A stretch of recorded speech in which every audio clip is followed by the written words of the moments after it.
அஸ்ஸலாமு அலைக்கும் வரஹ்மத்துல்லாஹி வபரகாத்துஹு. சாந்தியும் சமாதானமும் உங்கள் அனைவர் மீது நிலவட்டுமாக. அல்ஹம்துலில்லாஹ். ரப்பி இஸ்ரஹ்லி சத்ரி வயஸ்ஸிர்லி அம்ரி வஹ்லுல் உக்ததம் மின் லிசானி யஃப்கஹு கவ்லி. இறைவா, எனக்காக என் நெஞ்சத்தை உறுதிப்படுத்தி விரிவாக்கி தருவாயாக யா அல்லாஹ். என் காரியத்தை எனக்கு எளிதாக்கி வைப்பாயாக யா அல்லாஹ். என் சொல்லை அவர்கள் விளங்குவதற்காக என் நாவில் உள்ள திக்குவாய் முடிச்சை அவிழ்ப்பாயாக யா அல்லாஹ்.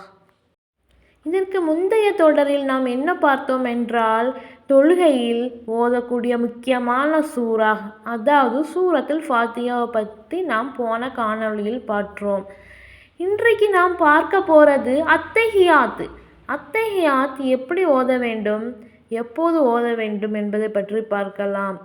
அதன் ஓதுவது சிறப்பு என்ன என்பதையும் பார்க்கலாம்.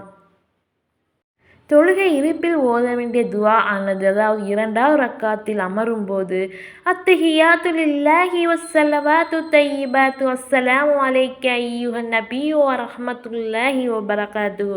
அஸ்ஸலாமு அலைனா அலா இபாதில்லாஹிஸ் ஸாலிஹீன். அஷ்ஹது அன் லா இலாஹ இல்லல்லாஹு வ அஷ்ஹது அன்ன முஹம்மதன் அப்துஹு வ ரசூலுஹு. இதன் பொருளானது, எல்லா விதமான கண்ணியங்களும் தொழுகைகளும் நல்ல அறங்களும் அல்லாஹுக்கே உரியன. நபியே, உங்கள் மீது சாந்தியும் அல்லாஹுவின் அருளும் பாக்கியங்களும் உண்டாகட்டும். எங்கள் மீதும் அல்லாஹுவின் நல்லடியார்கள் மீதும் சாந்தி உண்டாகட்டும். வணக்கத்திற்குரியவன் அல்லாஹுவை தவிர வேறு யாரும் இல்லை. முஹம்மது நபி ஸல்லல்லாஹு அலைஹி வஸல்லம் அவர்கள் அல்லாஹுவின் அடியாரும் தூதரும் ஆவார்கள் என்று உறுதியாக நம்புகிறேன் என்று இந்த துவாவை நாம் அத்தஹியாத்தில் சாட்சி சொல்லக்கூடியவர்களாக இருக்க வேண்டும். நாம் தொழும் தொழுகையில் நாம் முதல் இருப்பில் அமரும் போது இந்த அத்தஹியாத்து மட்டும் ஓதக்கூடியவர்களாக இருக்க வேண்டும். பிறகு நாம் நான்காவது ரக்காத்தில் சலாம் கொடுத்த பிறகு அதன் பிறகு உள்ள துவாக்களை எல்லாம் நாம் ஓதி வரலாம். இதை பற்றி அப்துல்லா பின் மசூத் ரலியல்லாஹு அன்ஹு அவர்கள் அறிவிக்கிறார்கள், தொழுகையில் அத்தஹியாத்து ஓதும் போது ஒருவரது பெயரை குறிப்பிட்டு ஒருவர் மீது மற்றவர் சலாம் கூறி வந்தோம். இதை செவியுற்ற நபி ஸல்லல்லாஹு அலைஹி வஸல்லம் அவர்கள் கூறினார்கள், அத்தஹியாத் என்ற இந்த துவாயை ஓதிவிட்டு இவ்வாறு நீங்கள் கூறினால் வானம் பூமியில் உள்ள எல்லா நல்லடியார்களுக்கும் சலாம் கூறியவர்களாக ஆவீர்கள் என குறிப்பிட்டார்கள்.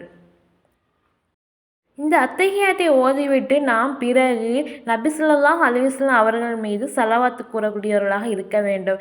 பிறகு அதற்கு பின்னால் உள்ள வரக்கூடிய துவாக்களை எல்லாம் ஓதி வர வேண்டும்.